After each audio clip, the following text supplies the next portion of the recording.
នៅឯខេត្តមួយនៅក្នុងប្រទេសថៃដែលមានឈ្មោះថាប៉ាត់ថានីមានរឿងដ៏រន្ធត់មួយជនដៃដល់បានយកគ្រាប់បែកមួយគ្រាប់ដាក់លើរថយន្តយោធាបណ្ដាលឲ្យស្លាប់ម្នាក់និងរបួស3នាក់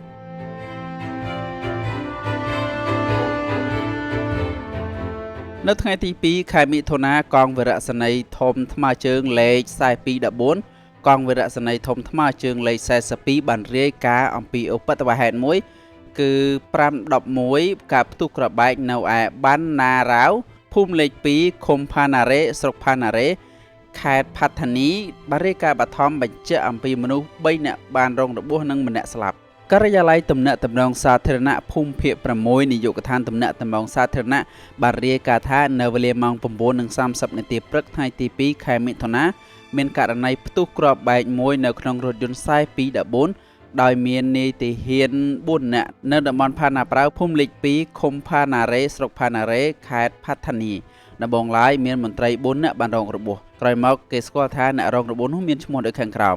ទី1គឺលោកអភិឆាតផាណាន់មានបញ្ជាការកងពលតូចថ្មើរជើង4214ទី2មានឈ្មោះវីរៈសេនីយ៍តូស៊ូជីហ្វូលីទី3ទាហានស្ម័គ្រចិត្តកងពលការពារហ្វៀលហើយទី4នាយទាហានស្ម័គ្រចិត្តម៉ាសូហ្វី